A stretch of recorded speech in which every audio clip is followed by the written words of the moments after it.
কিন্তু ভিডিওটি শুরু করেছি বিকাল থেকে। তো এই যে এক চুলায় ভাত বসাইছি, আর এক চুলায় কিন্তু আমি এই যে বট ভাজি করতেছি, আর কিছু আলু দিয়েছি। আলু দিলে কিন্তু ভাজিটা একটু ঘন হয়। আর আমি এটা কিন্তু বেশি ঝরঝরা করব না, এটা একটু মাখা মাখায় রাখবো। আর আমি এই জায়গায় কিন্তু পানি দিয়েছি, পানি দিয়ে একটু কম আঁচ করে দিয়েছি যাতে এই বটগুলো ভালোভাবে সিদ্ধ হয়ে যায়। আমি কিন্তু হাতের সাহায্যেই টিপে দিলেই কিন্তু সব গলে যায়। এই বট রান্না করতে আমি কি কি দিয়েছি, এখানে কিন্তু সামান্য জিনিসই দিয়েছি, আর এটা কিন্তু সবাই জানেন। তারপরও আমি আবারও একটু বলে দিতেছি, কারণ আমি যেভাবে রান্না করি এটা আর কি সবার সাথে শেয়ার করতেছি। সবাই কিন্তু আমার চেয়ে অনেক ভালো রান্না করতে পারেন, আমি কিন্তু এত ভালো রান্না করতে পারি না। আর আমি যেভাবে রান্না করি ঠিক ওইভাবেই কিন্তু রান্না করতে গেছি। এক একজনের অনেক সুন্দরভাবে গুছিয়ে তারপরে পরিপাটি করে কিন্তু রান্না করেন। তো আমিও চেষ্টা করি ওইভাবে রান্না করার। তো এই যে এখানে আমি কিন্তু দিয়ে দিছি হলুদ মরিচের গুঁড়া, আদা বাটা, এলাচ, লং, দারচিনি, তো সব মশলা দিয়ে মাখিয়ে কিন্তু আমি বসিয়ে দিয়েছি। আর এই ভিডিওটা আবার শুরু করেছি আমি পরের দিন সকাল থেকে। তো এই যে দেখলেই নি যে বটবাজিটা কতটুকু রয়েছে, সবার খাওয়ার শেষে কিন্তু বটবাজিটা অতটুকু রয়ে গেছে। তো আমি আবার এই যে আটা দিয়ে রুটি বানাবো, কারণ এই বটবাজি রুটি দেখলে কিন্তু অনেক ভালো লাগে। তো তার জন্য আজকে একটু বেশি করে এই রুটি বানাবো। তো এই যে এখানে আবার আমার ছেলের বউ আবার বেলটা আছে, আমি কিন্তু শুরু করছি, তো 2-3টা আর বাকি আছে। তো ওই 2-3টা আবার ওই বেলে নিতে আছে। তো এই যে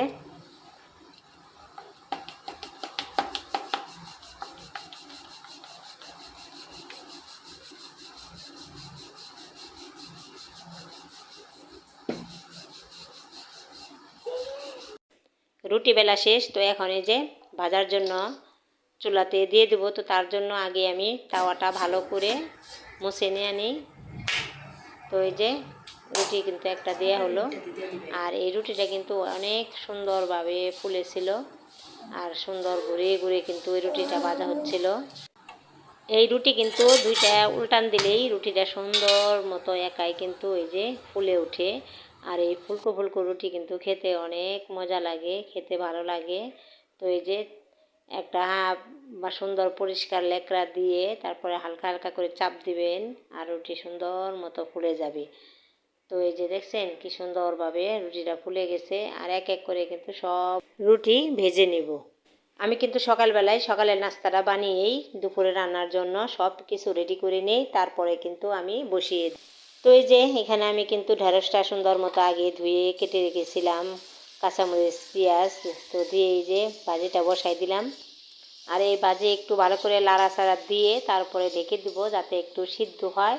সিদ্ধ হওয়ার জন্য সাথে কিছু সামান্য পরিমাণ পানি দিয়ে দিব।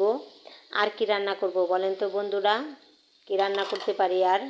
শুধু ঢেঁড়স ভাজি কি হবে খাওয়া? তা তো হবে না, তো তার সাথে তো আরও কিছু করতে হবে। তো বলেন কি আর করব, আপনাদের উপরেই ছেড়ে দিলাম, আপনারা যা বলবেন তাই রান্না করব। বলেন তো বন্ধুরা কি রান্না করা যায়? তো এই যে এদিকে কিন্তু কথা বলতে বলতে যে ঢেঁড়স ভাজিটা প্রায় হয়েই গেছে। তো এখন আমি কিন্তু ভালোভাবে খালি লাড়াচাড়া দিতেই থাকবো, নয়তো নিচে লেগে যাবে। ঢেঁড়স ভাজির পাশাপাশি আমি আরও রান্না করব এখানে এই যে পাইনালাও আমরা এখানে বলি, আর আছে এই যে কাঁচামরিচ, পেঁয়াজ, সাথে আছে চিংড়ি মাছ। আর চিংড়ি মাছটা কিন্তু একটু বড় বড়ই। তো এগুলা দিয়ে আজকে রান্না করব। তো চিংড়ি মাছ দিয়ে আর লাউ দিয়ে কিন্তু খেতে অনেক মজা। তো কে কে খেতে ভালোবাসেন তো সবাই কমেন্টে জানাবেন। তো এই যে যে কথা সেই কাজ, চুলাতে দিয়ে দিলাম কড়াই। কড়াই দেওয়ার পরে কিন্তু দিয়ে দিলাম তেল। আর এই তেল দেওয়ার পরে আমি কিন্তু দিয়ে দিব কাঁচামরিচ, পেঁয়াজ আর সাথে রাখা চিংড়ি মাছ। তো এই যে দিয়ে দিলাম। আর এখন আমি এই কাঁচামরিচ, পেঁয়াজ আর মাছ দেওয়ার পরে আমি একটু ভালো করে লাড়াচাড়া দিব। আর লাড়াচাড়া দেওয়ার পরে কিন্তু একটু সামান্য পরিমাণ লবণ দিয়ে দিব, যাতে এই লবণটা দিলে একটু পেঁয়াজটা ভালো মতো গলে যায়। তো তার জন্যই কিন্তু আমি এই যে এখনই দিয়ে দিব লবণ। তো লবণ দেওয়ার পরে কিন্তু আমি এক এক করে সব মশলাই দিয়ে দেবো। তো একটু কম হয়েছিল আবার একটু দিয়ে দিলাম। তো আবার একটু ভালো করে লাড়াচাড়া করে নিই যাতে সব জায়গাতেই লবণটা মিশে যায়। তো তার জন্য কিন্তু বেশি করে একটু লাড়াচাড়া দেওয়া। তো এখন আমি দিয়ে দিব হলুদ মরিচের গুঁড়া। তো এই যে দিয়ে দিলাম। আর দেবো সামান্য পরিমাণ পানি। তো পানি দেওয়ার কারণ হলো একটু ভালো করে মশলাটা ভালোভাবে কষিয়ে নেওয়ার জন্য। তো এই যে দিয়ে দিলাম সামান্য পরিমাণ পানি।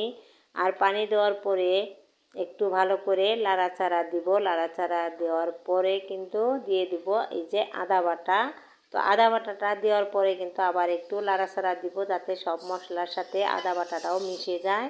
তো এই যে একটু ভালো করে লাড়াচাড়া দিয়ে দিই। এই যে এখানে কিন্তু মশলা কষানো শেষ। তো এখন আমি দিয়ে দেব কেটে রাখা লাউ। তো আমরা এখানে কিন্তু পাইনা লাউ বলি, আর মিষ্টি লাউ যেটা মিষ্টি ওইটাকে মিষ্টি লাউ বলি। তো এই যে কে কী নামে চিনেন এই লাউটাকে, তো সবাই কমেন্টে জানাবেন। তো এই যে এক এক করে কিন্তু আমি কেটে রাখা লাউগুলো দিয়ে দিতেছি। আর এই লাউ দেওয়ার পরে কিন্তু আবার একটু ভালোভাবে লাড়াচাড়া করে সম্পূর্ণ মশলা আছে সব কিছু কিন্তু আমি এই লাউয়ের সাথে মিশিয়ে নিব।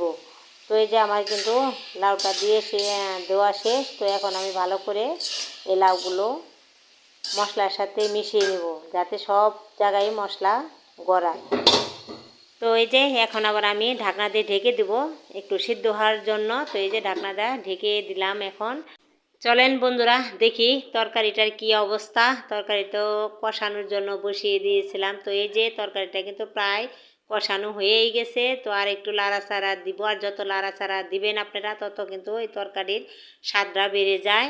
তো এই যে এখন আমি ঝোলের জন্য পানি দিয়ে দিব, আর এই যে পানি দিয়ে দিলাম। আর বেশি একটা পানি দিব না লাউয়ের তরকারি যেহেতু। তো এই যে একটু লাড়াচাড়া দিয়ে দিব, আর এখন ঢাকনা দিয়ে ঢেকে দেবো। একটু মনে হচ্ছে কম, তো আর একটু পানি দিয়ে দিলাম। তো এই যে ঢাকনা দিয়ে ঢেকে দিলাম। তো এখন বলক আসতে থাক।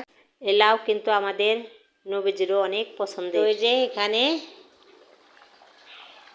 বলকটা কিন্তু এসেই গেছে। এই যে তরকারিটা কিন্তু হয়েই গেছে। তো দেখেন কি সুন্দর একটা কালার আসছে। আর চিংড়ি মাছ কিন্তু একটু বড় বড়ই। তো রান্নাবান্না তো শেষ। তো এখন আবার আমি ধোয়া পাকলা করব। তো তার জন্য এই যে দিয়ে দিলাম ভীম। আর এখন আমি থালা বাটিগুলা সব কিছু ধুয়ে নেব এখন।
আমার প্রিয় আন্টি আপু ভাইয়ারা যারা আমার আজকের এই ভিডিওটি দেখা শুরু করেছে, আপনাদের কাছে যদি আমার এই ভিডিওটি ভালো লেগে যায় তাহলে প্লিজ একটি লাইক দিয়ে ভিডিওটি কন্টিনিউ করবেন। আপনাদের ছোট্ট একটি লাইক আমাকে আরও একটি ভিডিও তৈরি করার উৎসাহ যোগায়। আপনার মতো আপনার 10 জন মানুষের কাছে আমার এই ভিডিওটি পৌঁছাতে সাহায্য করে।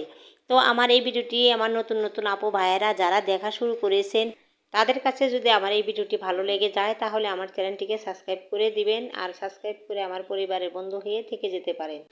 আমার আজকের ভিডিওর কোথাও কোনো অংশে যদি একটু হলেও ভুল হয়ে যায় কাজে কথায়, তাহলে সবাই ক্ষমা দৃষ্টিতে দেখবেন। তো দর্শক বন্ধুরা, আমি সংসারের জন্য কী কাজ করে নিলাম। তো প্রথমে তো বটভাজি করলাম, রুটি বানালাম, লাউ দিয়ে চিংড়ি মাছের তরকারি রান্না করলাম, আর থালা বাসন ধুয়ে নিলাম। ভিডিও আর বড় করব না। তো সবাই ভালো থাকবেন। আল্লাহ হাফেজ। আসসালামু আলাইকুম।